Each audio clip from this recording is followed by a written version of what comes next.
Hello everyone, my name is Pranjal Sharma और आज हम लोग पढ़ने वाले हैं थर्मोडायनेमिक्स। सो थर्मोडायनेमिक्स ये बेसिकली हम लोग केमिस्ट्री से रिलेटेड पढ़ने वाले हैं। ठीक है।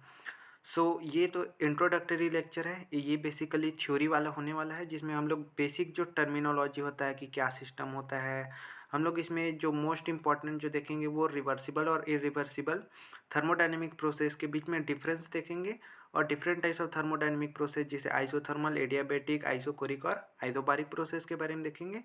और स्टेट वेरिएबल या फिर जिसको हम लोग स्टेट फंक्शन और पाथ फंक्शन बोलते हैं, ये देखने वाले हैं।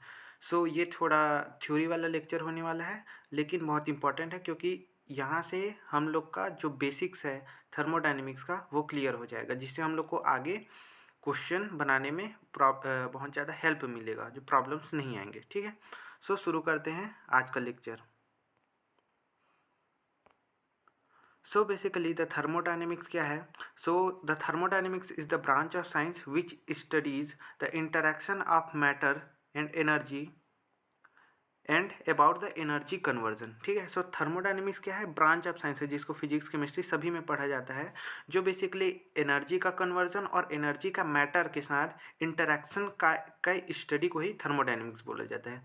थर्मोडायनेमिक्स बेसिकली दो वर्ड से मिलकर बना है, थर्मो और डायनेमिक्स। थर्मो मीन्स होता है हीट या एनर्जी और डायनेमिक्स मीन्स होता है मोशन। मतलब जब हम लोग एनर्जी के मोशन को स्टडी करते हैं तो उस ब्रांच को, साइंस के उस ब्रांच को हम लोग थर्मोडायनेमिक्स नाम देते हैं। ठीक है। सो केमिस्ट्री में इसका क्या एप्लीकेशन? केमिस्ट्री में जो केमिस्ट्री वाले जो थर्मोडायनेमिक्स है वो बेसिकली रिवॉल्व करता है around predicting the feasibility of the reaction, कि हम लोग रिएक्शन की फिजिबिलिटी बता सकते हैं कि ये रिएक्शन होगा कि नहीं होगा उसके हेल्प से, और हम लोग उसके एक्सटेंट को बता सकते हैं कि वो रिएक्शन कितने हद तक हो सकता है, मतलब कि उसके लिए कंडीशन क्या होनी चाहिए, उसके लिए क्या बोल सकते हैं रिक्वायर्ड टेम्परेचर, प्रेशर, ये क्या होना चाहिए, ये हम लोग थर्मोडायनेमिक स्टडी के बाद हम लोग बता सकते हैं। थर्मोडायनेमिक बेसिकली जो केमिकल रिएक्शन में इन्वॉल्व एनर्जी या हीट, इंथैल्पी, इन सब के बारे में स्टडी करता है और उसी के बाद वो उसके फिजिबिलिटी और एक्सटेंट ऑफ रिएक्शन के बारे में बताता है। ठीक है। थर्मोडायनेमिक्स कभी भी जो रिएक्शन का रेट के बारे में कभी नहीं बताता, मतलब कि जैसे काइनेटिक्स के बारे में कभी थर्मोडायनेमिक्स स्टडी नहीं करता है। काइनेटिक्स मतलब कि कौन सा रिएक्शन फास्ट होगा, कौन सा रिएक्शन स्लो होगा, कौन यूनिमोलिकुलर रिएक्शन है, कौन बाईमोलिकुलर रिएक्शन है, ऐसा किसी भी प्रकार की जानकारी नहीं देता। तो ये बहुत इंपॉर्टेंट बात थी कि ये काइनेटिक्स के बारे में नहीं बताता है, काइनेटिक्स के बारे में नहीं बताता है। ये एक इम्पॉर्टेंट बात थी, कई एग्जाम में पूछ लिया जाता है। ठीक है, एमसीक्यू में। और ये जो थर्मोडायनेमिक्स है ये बेसिकली क्या है, एक मैक्रोस्कोपिक स्टडी है। वो मैक्रोस्कोपिक बॉडी के ऊपर हम लोग पूरा थर्मोडायनेमिक स्टडी करते हैं, ये माइक्रोस्कोपिक लेवल पे अप्लाई नहीं होता है। अब हम लोग देखते हैं कुछ बेसिक टर्मिनोलॉजी। अब तक हम लोग समझ गए कि थर्मोडायनेमिक्स क्या होता है और वो हम लोग थर्मोडायनेमिक्स वो किसके बारे में स्टडी करता है, ये हमको पता चल गया। अब हम लोग देखते हैं कुछ बेसिक टर्मिनोलॉजी जो थर्मोडायनेमिक्स में बार बार आने वाली है। इन सब के बीच में जो सबसे पहला आता है वो आता है हम लोग का सिस्टम। सिस्टम क्या होता है? ठीक है। System is a macroscopic part of the universe which is of our study interest. मान लिया जाए कि कोई आदमी अगर कहीं एक ग्लास के ऊपर अगर कहीं रिसर्च कर रहा है तो ग्लास उसके लिए क्या हो जाएगा, सिस्टम हो जाएगा। ग्लास में अगर वाटर है तो उसके लिए सिस्टम हो जाएगा। ठीक है। अगर कोई किसी और के ऊपर रिसर्च कर रहा है, कोई बुक के ऊपर रिसर्च कर रहा है तो बुक इसके लिए सिस्टम हो जाएगा। ऐसा कोई भी चीज़, कोई भी मैक्रोस्कोपिक पार्ट ऑफ यूनिवर्स जो हमारे इंटरेस्ट का हो, जिस पर हमारा इंटरेस्ट हो, जो हमारा ऑब्जर्वेशन में हो, उसको हम लोग सिस्टम बोल देते हैं। ठीक है। दूसरा आता है सराउंडिंग। सराउंडिंग क्या है? The rest part of the universe except the system is called the surrounding. ठीक है। सिस्टम को छोड़ के पूरे यूनिवर्स का हिस्सा क्या है? सराउंडिंग है। ठीक है। बाउंड्री क्या है? बाउंड्री इज अ रियल और imaginary surface separating system from surrounding. मतलब कि अगर कहीं कोई सिस्टम है, जैसे सिस्टम मतलब मान लिया जाए कि एक चाय का कप है, चाय के कप में क्या है? चाय है, तो चाय हम लोग का क्या हो गया? सिस्टम हो गया। और जो कप है वो उसका क्या हो गया? बाउंड्री हो गया। और चाय के कप को छोड़कर बाकी जितना है वो क्या हो गया? सराउंडिंग हो गया। ठीक है। ये है। आगे देखते हैं क्या है। सिस्टम और सराउंडिंग मिलके क्या बनाता है? यूनिवर्स बनाता है। सिस्टम और सराउंडिंग मिलके क्या बनाता है? यूनिवर्स बनाता है। यहाँ पर देख सकते हैं, मान लिया जाए कि ये सिस्टम है तो इस सिस्टम को छोड़ के बाकी सभी चीज़ें क्या हो जाएगी? सराउंडिंग हो जाएगी। बाउंड्री क्या हो सकता है, रियल हो सकता है, इमेजिनरी। रियल मतलब जैसे चाय का कप है वो रियल है, ठीक है।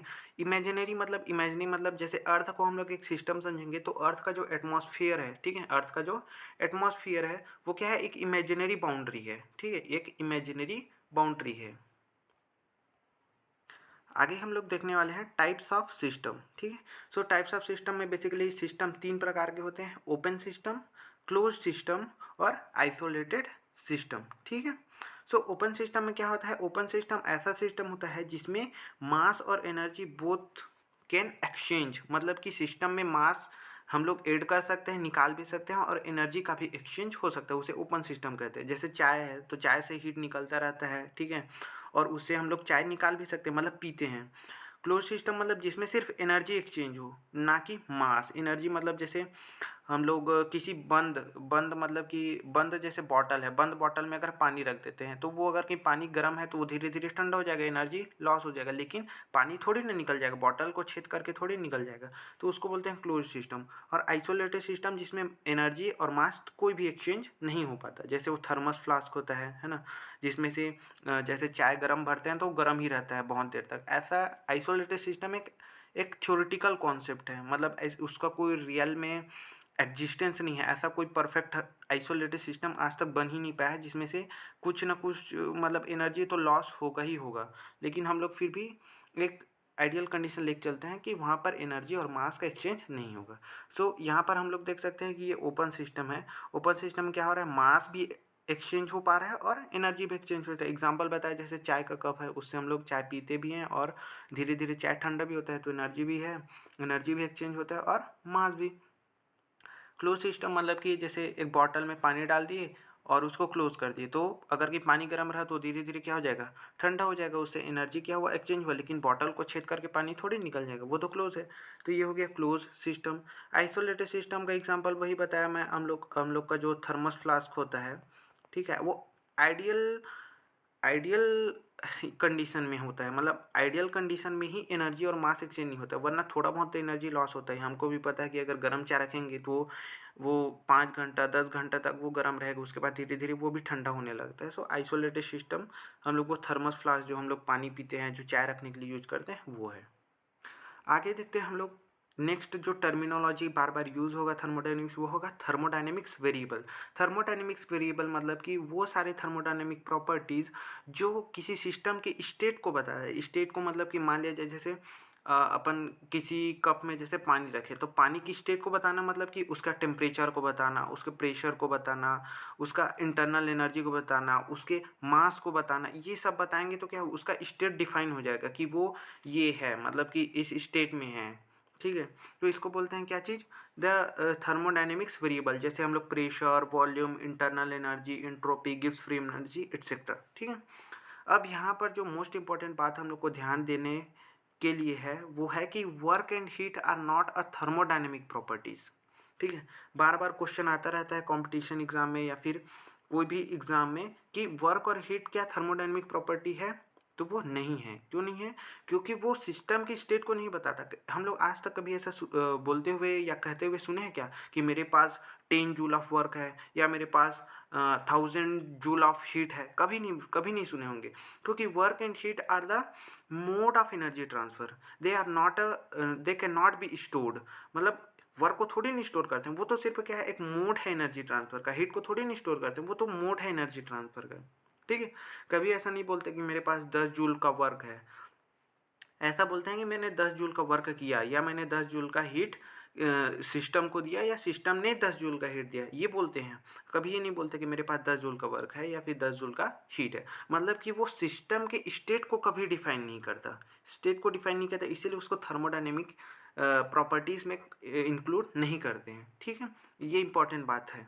समझ में आया क्यों हीट और वर्क जो है वो थर्मोडायनेमिक वेरिएबल नहीं है? क्यों? क्योंकि वो सिस्टम की स्टेट को नहीं बता सकता, उसको स्टोर नहीं किया जा सकता। हीट और वर्क को स्टोर नहीं किया जा सकता किसी सिस्टम में, वो just a mode of transfer of energy है। कभी नहीं बोलते कि मेरे पास 10 जूल का वर्क है या 10 जूल का मेरे पास हीट है, ऐसा नहीं बोलते। कभी हमेशा हम लोग बोलते हैं कि 10 जूल का वर्क हमने किया या सिस्टम ने 10 जूल का वर्क किया या हीट हमने 10 जूल दिया या सिस्टम ने 10 जूल हीट हमें दिया। कभी नहीं बोलते कि सिस्टम के पास 10 जूल हीट है, ठीक है, ऐसा नहीं बोलते। इसीलिए वो थर्मोडायनेमिक प्रॉपर्टी नहीं है, ऐसा माना जाता है क्या, ये तो है, मतलब कॉन्सेप्ट यही है कि वर्क और हीट किसी भी थर्मोडायनेमिक सिस्टम के स्टेट को नहीं बता सकता। ठीक है, आगे temperature, pressure, mood, volume, mass, entropy are more specifically called thermodynamic coordinates. ठीक है, सो ये बात इंपॉर्टेंट है, क्या चीज़, कि जो टेम्परेचर है, प्रेशर है, वॉल्यूम है, ठीक है, टेम्परेचर, प्रेशर, मोल, वॉल्यूम, ये सभी चीज़ों को हम लोग थर्मोडायनेमिक कोऑर्डिनेट्स बोलते हैं। जबकि Gibbs free energy, internal energy, enthalpy और हेल्महोल्ट्ज़ एनर्जी, इनको हम लोग थर्मोडायनेमिक पोटेंशियल बोलते हैं। समझ में आया? बस कुछ नहीं, जो थर्मोडायनेमिक्स वेरिएबल है उन्हीं को दो भागों में बांट दिया गया है। एक होता है टेम्परेचर, एक होता है थर्मोडायनेमिक कोऑर्डिनेट, जिनमें होता है temperature, pressure, mode, volume, entropy. ठीक है, ये बेसिकली वो पैरामीटर्स है जिसको हम लोग एब्सोल्युटली क्या कर सकते हैं, एब्सोल्यूट वैल्यू जिनका कैलकुलेट कर सकते हैं। जैसे इंट्रॉपी का एब्सोल्यूट वैल्यू हम लोग कैलकुलेट करके बता सकते हैं कि इतना इंट्रॉपी होगा सिस्टम का। टेम्परेचर बता देंगे कि 273 केल्विन होगा, प्रेशर बता देंगे 5 atm होगा, मोल बता देंगे कि 5 मोल है, वॉल्यूम बता देंगे कि इतना लीटर है। लेकिन कभी भी हम लोग गिब्स फ्री एनर्जी को नहीं बता सकते, इंटरनल एनर्जी के एब्सोल्यूट वैल्यू को नहीं बता सकते, क्योंकि हम लोग उसको कैलकुलेट नहीं कर सकते। वो आगे आप लोग थर्मोडायनेमिक्स में पढ़ते हुए समझ जाएंगे कि क्यों हम लोग इसको कैलकुलेट नहीं कर सकते। ठीक है, हमेशा हम लोग गिब्स फ्री एनर्जी की चेंज को हम लोग कैलकुलेट करते हैं कि कितना गिब्स फ्री एनर्जी चेंज हुआ, कितना इंटरनल एनर्जी चेंज हुआ, कितना इंथैल्पी चेंज हुआ, कितना हेल्महोल्ट्ज़ एनर्जी चेंज हुआ। कभी भी हम लोग उसका एब्सोल्यूट वैल्यू पता कर ही नहीं सकते। ठीक है, ऐसा कोई फार्मूला ही नहीं बना है कि इंटरनल एनर्जी का एब्सोल्यूट वैल्यू हम पता कर ही नहीं सकते। हम लोग सिर्फ उसका चेंज को पता कर सकते हैं कि इंटरनल एनर्जी इस प्रोसेस में इतना से इतना चेंज हुआ। इसीलिए इनको बोलते हैं थर्मोडायनेमिक पोटेंशियल। क्या बोलते हैं? थर्मोडायनेमिक पोटेंशियल बोलते हैं। और ये जिनका एब्सोल्यूट वैल्यू हम लोग को पता है उनको बोलते हैं थर्मोडायनेमिक कोऑर्डिनेट्स। समझ में आया? आगे बढ़ते हुए हम लोग को दो और टर्मिनोलॉजी को पढ़ लेते हैं जो मोस्ट इंपॉर्टेंट है। ठीक है, आने वाले जो एक्सटेंसिव इंटेंसिव प्रॉपर्टीज़, ये बहुत अच्छे से समझ लेना। ठीक है, सो एक्सटेंसिव प्रॉपर्टी क्या होता है? एक्सटेंसिव प्रॉपर्टी वो थर्मोडायनेमिक्स प्रॉपर्टी है जो सिस्टम के मास के ऊपर डिपेंड करता है। मास के ऊपर डिपेंड करता है मतलब कि जैसे एग्जांपल के थ्रू समझते हैं। जैसे कोई सिस्टम है, सिस्टम में अगर कहीं कोई भी चीज़ रखा है, ठीक है, कोई भी चीज़ रखा है, मतलब वाटर है, गैस है, कुछ भी है, तो वो किस चीज़ पर डिपेंड करेगा? मोल। मान लो कोई सिस्टम है, अगर कहीं सिस्टम छोटा है तो उसमें कम मोल आएगा, है ना, कम मास आएगा, उसका हीट कैपेसिटी कम होगा, उसका वॉल्यूम कम होगा, उसका इंटरनल एनर्जी कम होगा, उसका एंट्रोपी कम होगा। ठीक है, अगर कहीं सिस्टम बड़ा है तो उसमें ज़्यादा सारे मोल्स आ जाएंगे, बहुत सारे गैस मॉलिक्यूल भर सकते हैं, है ना, लिक्विड मॉलिक्यूल भर सकते हैं, है ना, उसका मास ज़्यादा होगा। अब मास ज़्यादा है तो उसका हीट कैपेसिटी ज़्यादा होगा, उसका वॉल्यूम ज़्यादा होगा, उसका इंटरनल एनर्जी ज़्यादा होगा। सेम टू सेम ऐसी एंट्रोपी ज़्यादा होगा। एंट्रोपी मतलब रैंडमनेस, जितना बड़ा सिस्टम उतना ज़्यादा रैंडमनेस। गिब्स फ्री एनर्जी भी same to same extensive property, जितना ज़्यादा सिस्टम बढ़ता जाएगा, मतलब सिस्टम का मास, ठीक है, मास बढ़ा, है ना, मतलब कि सिस्टम के अमाउंट के ऊपर डिपेंड करेगा, है ना। मास ना बोल के हम लोग क्या बोल सकते हैं? अमाउंट। मतलब जितना ज़्यादा सिस्टम का अमाउंट बढ़ता जाएगा, है ना, उतना ज़्यादा क्या हो जाएगा? एक्सटेंसिव प्रॉपर्टीज़ उसके डिपेंड करेगी। मतलब वो बढ़ेगा तो एक्सटेंसिव प्रॉपर्टी बढ़ेगा, अगर कहीं सिस्टम का मास या अमाउंट घटेगा तो एक्सटेंसिव प्रॉपर्टी घटेगा। लेकिन इंटेंसिव प्रॉपर्टी के साथ ऐसा नहीं है। इंटेंसिव प्रॉपर्टी सिस्टम के मास या अमाउंट के ऊपर डिपेंड नहीं करता है। जैसे फॉर एग्जांपल, अगर कहीं कोई सिस्टम है, ठीक है, कोई सिस्टम है, मान लो आप एक गिलास पानी लाए, मैं लाया एक बाल्टा पानी, ठीक है, एक बाल्टा मतलब ये छत्तीसगढ़ी यूज़ हो गया, है ना मतलब एक बकेट पानी लाया मैं, तो बकेट में क्या है?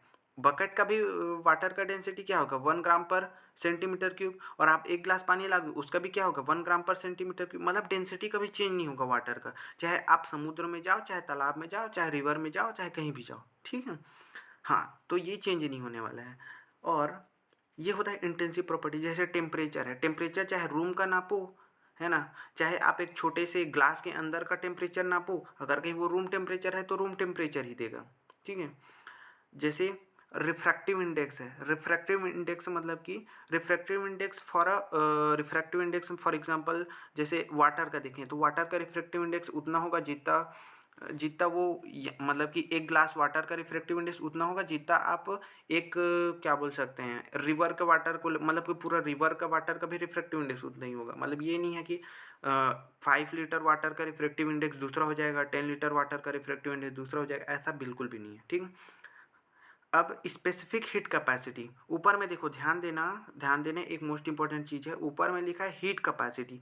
So heat capacity extensive property है, जबकि स्पेसिफिक हीट कैपेसिटी और molar heat capacity intensive property है। और ये क्यों इंटेंसिव प्रॉपर्टी है ये आगे मैं लेक्चर नंबर 3 में आप लोग को एक्सप्लेन करूंगा। ठीक है, अभी आप लोग बस इसको नोट डाउन कर लीजिए कि हीट कैपेसिटी एक्सटेंसिव प्रॉपर्टी है और स्पेसिफिक हीट कैपेसिटी और molar heat capacity intensive property है। डेंसिटी कैसे इंटेंसिव प्रॉपर्टी आपको समझ में आया ना? हाँ, उससे आप रिलेट कर सकते हैं। जैसे मोलैरिटी है, ठीक है, मतलब कि आप सोल्यूशन लाए 1 मोलर, तो आप चाहे एक ग्लास 1 मोलर सोल्यूशन लाओ, चाहे एक बकेट 1 मोलर सोल्यूशन लाओ, उसका डेंसिटी या कंसंट्रेशन है ना, डेंसिटी नहीं, कंसंट्रेशन चेंज नहीं होगा, तो वो इंटेंसिव प्रॉपर्टी है।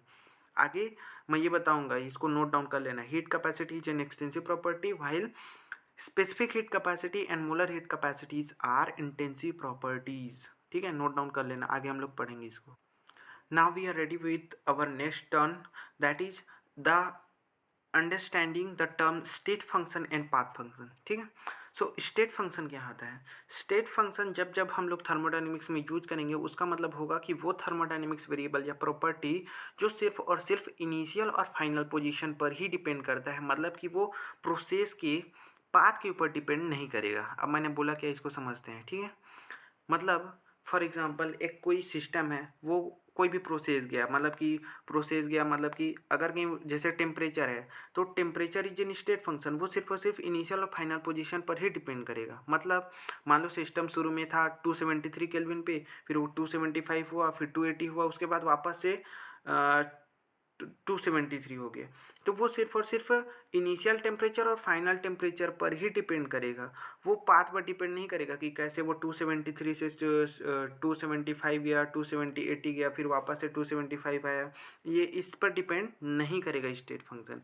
जैसे टेम्परेचर है, प्रेशर है, वॉल्यूम है, इंटरनल एनर्जी है, इंथैल्पी है, गैस फ्री एनर्जी है और मोल है, ये जो स्टेट फंक्शन होता है उसको बेसिकली हम लोग डेल्टा से डिनोट करते हैं, डेल्टा टी डेल्टा पी, मतलब कि final minus initial, delta T मतलब कि T2 माइनस T1, मतलब final temperature minus initial temperature.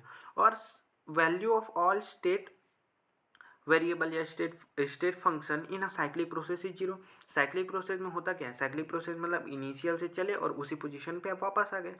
सो साइक्लिक प्रोसेस में the value of all state function is zero, मतलब कि टेम्परेचर चेंज साइक्लिक प्रोसेस में zero, pressure change in cyclic process is zero, enthalpy change zero. ठीक है, आगे ये state function के बारे में और हम लोग डिटेल में पढ़ेंगे कि स्टेट फंक्शन एक्चुअली में क्या है, क्या मतलब कि स्टेट फंक्शन के कैसे एक सिस्टम की स्टेट को डिफाइन करता है, जिससे हम लोग रिलेट कर पाएंगे। ठीक है, पहले बेसिक नॉलेज लेते चलो, अभी ये इंट्रोडक्टरी लेक्चर है, सो आगे हम लोग इसको डिटेल में पढ़ेंगे।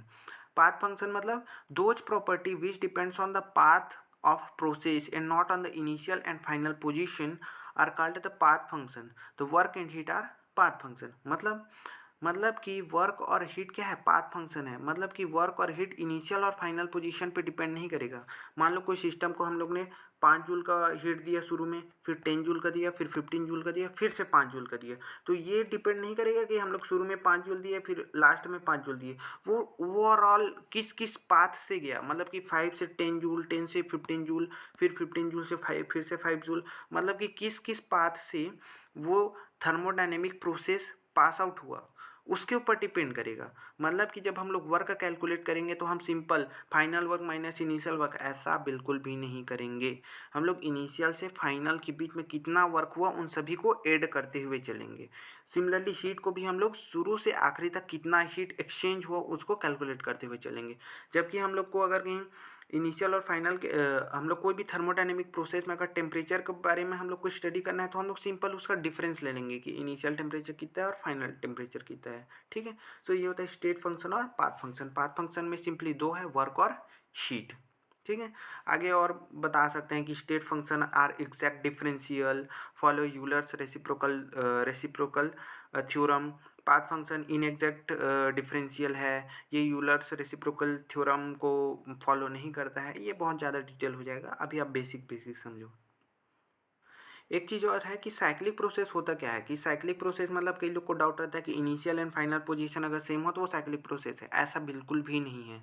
मान लो आप लोग घर से स्कूल गए और स्कूल से घर आए, वो क्या साइक्लिक प्रोसेस हुआ? बिल्कुल नहीं। आप तो इनिशियल गए फिर फाइनल आए, तो ये साइक्लिक प्रोसेस नहीं है। साइक्लिक प्रोसेस क्या हुआ? साइक्लिक प्रोसेस में आप घर से निकले, आपके फ्रेंड के यहाँ गए, फिर स्कूल गए, फिर आप दूसरे फ्रेंड के यहाँ गए, फिर घर आए। तो जहाँ पर इनिशियल और फाइनल पोजीशन सेम हो और लूप बनता हुआ दिखिए, लूप बनता हुआ दिखिए, उसको बोलते हैं साइक्लिक प्रोसेस। मान लो स्कूल ही गए, तो स्कूल आप कहीं इस पाथ से स्कूल गए और फिर ये रहा आपका स्कूल, ये रहा आपका घर, इस पाथ से स्कूल गए और इस पाथ से आप घर आए, तो ये होगा साइक्लिक प्रोसेस। लेकिन ऐसा नहीं कि आप यहाँ से गए और इसी पोजीशन पे वापस आ गए, इसको नहीं बोलते साइक्लिक प्रोसेस। साइक्लिक प्रोसेस में इनिशियल और फाइनल पोजीशन सेम तो होगा, लेकिन उसके साथ साथ लूप भी बनता है।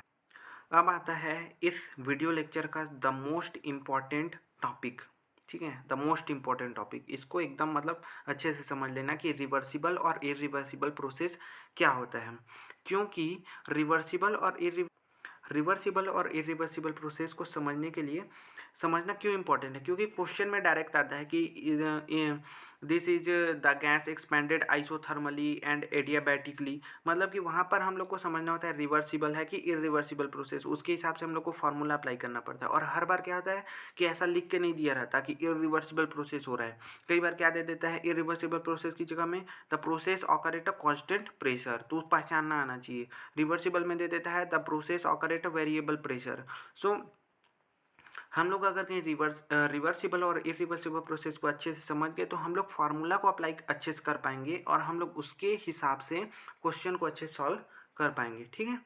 सो रिवर्सिबल प्रोसेस क्या होता है? सबसे पहले हम लोग देख रहे हैं क्या चीज़, reversible process. So reversible process in which occur at a variable pressure. Variable pressure मतलब कि प्रेशर हर टाइम चेंज होगा। कैसे चेंज होगा अभी एक्सप्लेन करूंगा, पहले पढ़ लेते हैं। Took infinite times to complete. Infinite times मतलब कि ये बहुत ज़्यादा टाइम लेगा, मतलब कई सौ साल, कई हज़ार साल, कई लाख साल बाद ये कंप्लीट होगा। It tooks infinite steps to complete. ये बेसिकली क्या है, एक हाइपोथेटिकल कॉन्सेप्ट है, ठीक है, एक हाइपोथेटिकल कॉन्सेप्ट है। तो सर जब ये हाइपोथेटिकल कॉन्सेप्ट है, जब ये रियलिटी में ऐसा एग्जिस्ट करता ही नहीं है, तो हम पढ़ क्यों रहे हैं? क्वेश्चन ये उठता है।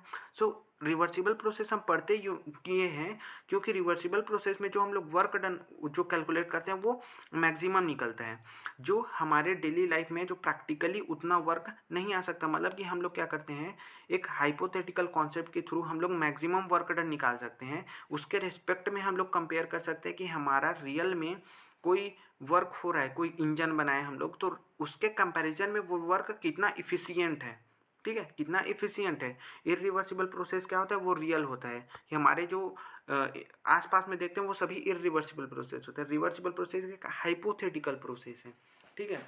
वो इसलिए करते हैं ताकि हम लोग मैक्सिमम वर्क डन कैलकुलेट कर सकते हैं और उसके रेस्पेक्ट में हम कंपैरिजन कर सकते हैं कि हमारा इंजन कितना इफ़िशियंट है या हम जो प्रोसेस करा रहे हैं वो कितना इफ़िशियंट है, कितना अच्छा है, ठीक है।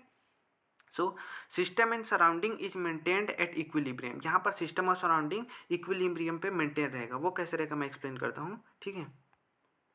देखो ये एक क्या है, ये एक है ना कोई क्लोज्ड वेसल है, ठीक है, और ये क्या है, फ्रिक्शनलेस पिस्टन है, फ्रिक्शनलेस पिस्टन है। इसका इंटरनल प्रेशर मान लो कुछ भी है, मान लो 10 ATM प्रेशर है, और बाहर का प्रेशर मान लो कितना है 10 पॉइंट, मतलब अभी 10 है, मतलब ये क्या है इक्विलिब्रियम पे है। और जैसे ही हम लोग क्या करेंगे, सैंड पार्टिकल है ना, धीरे धीरे हम लोग क्या करेंगे, सैंड पार्टिकल इसमें ऐसे दाना दाना दाना दाना करके धीरे धीरे डालेंगे, तो 10.1 ATM प्रेशर बाहर हो जाएगा, है ना। जैसे ही ऊपर में लोड डालेंगे तो प्रेशर बढ़ेगा ना, एक्सटर्नल प्रेशर बढ़ेगा। और जैसे ही मान लो ये 10.1 प्रेशर हुआ, मतलब प्रेशर जैसे ही बढ़ेगा तो वो धीरे से कंप्रेस होगा, फिर इंटरनल प्रेशर और बाहर का प्रेशर बराबर होगा, फिर से इक्विलिब्रियम पे आएगा, फिर से सैंड पार्टिकल डालेंगे, फिर से ये 10.2 होगा, फिर से इंटरनल प्रेशर और बाहर का प्रेशर इक्वल होगा, और ऐसे ऐसे करते करते इनफाइनाइट स्टेप्स में ये जो सिस्टम है वो कंप्रेस होके फाइनली इस पोजीशन पे पहुंच जाएगा, फाइनली इस पोजीशन पे पहुंच जाएगा और एकदम धीरे धीरे होगा।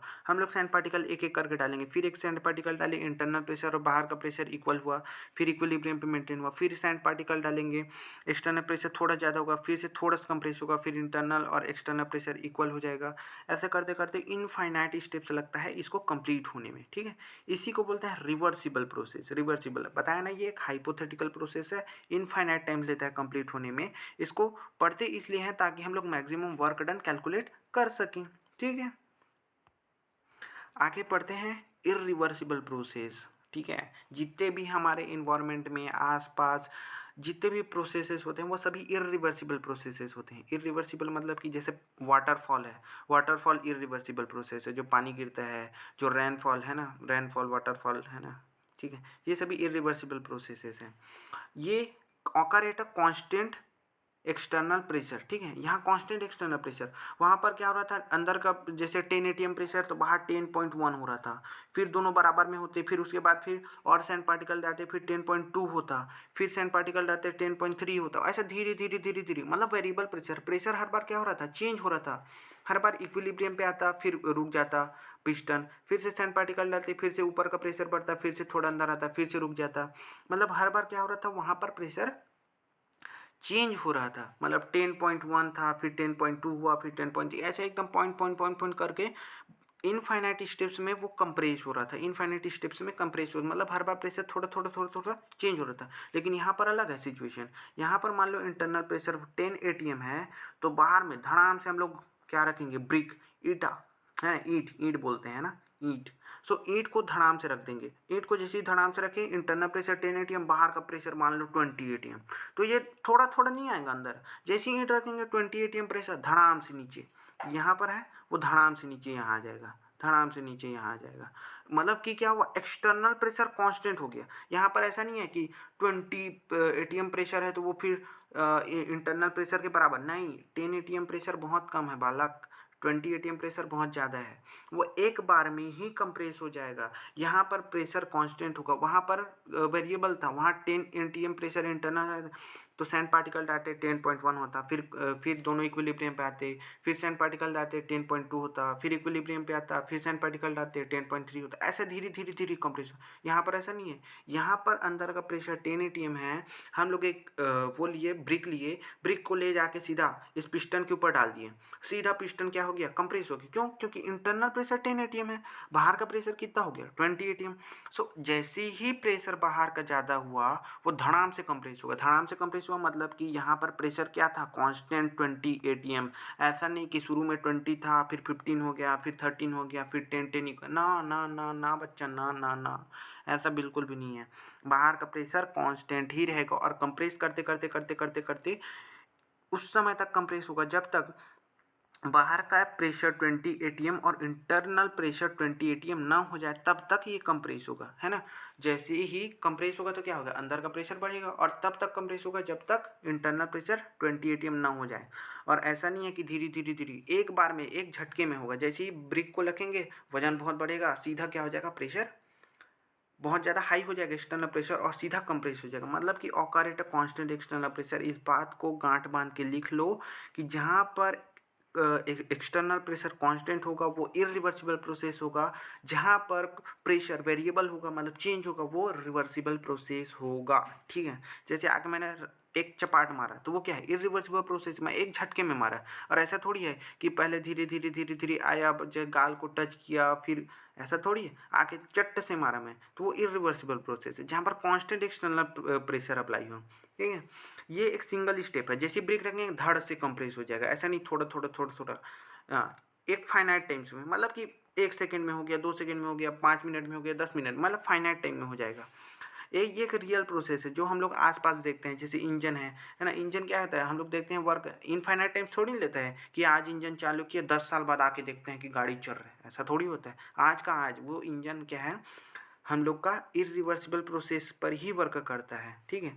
ऑल नेचुरल फिनोमिना जो पानी का गिरता है, जैसे ये भी फिनोमिना देखा, मतलब all natural phenomena are irreversible process, क्योंकि वहाँ पर जो एक्सटर्नल फोर्स वो कांस्टेंट रहता है। मतलब पानी जब गिरता है तो ऐसा थोड़ी होता है कि आज पानी का ड्रॉप 10 मीटर हाइट पे है तो 10 साल बाद आके देखिए वो 9 मीटर हाइट पे है। ऐसा थोड़ी होता है कि धीरे धीरे धीरे धीरे आता है, पानी गिरता है धड़ाम से गिरता है। ठीक है, ये सभी क्या है, इरिवर्सिबल प्रोसेसेस हैं।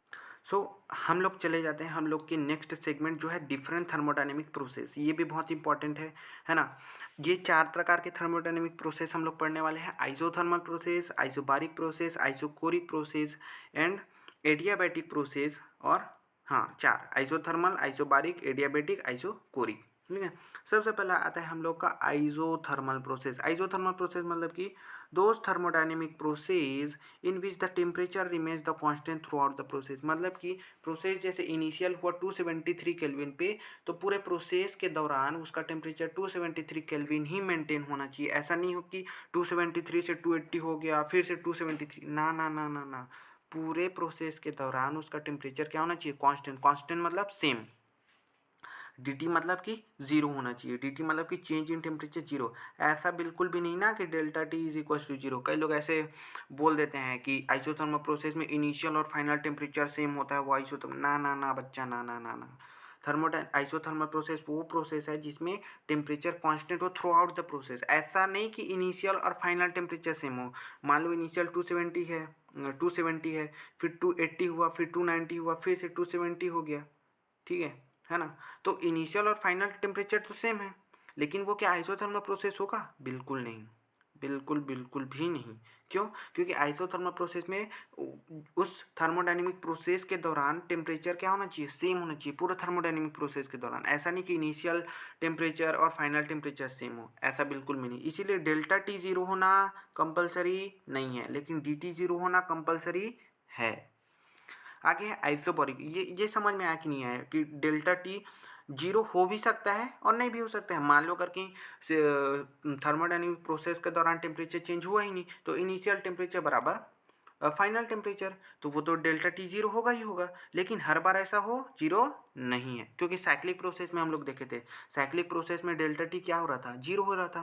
साइक्लिक प्रोसेस में डेल्टा टी क्या हो रहा था, जीरो हो रहा था। और ज़रूरी नहीं है कि हर साइक्लिक प्रोसेस आइसोथर्मल हो।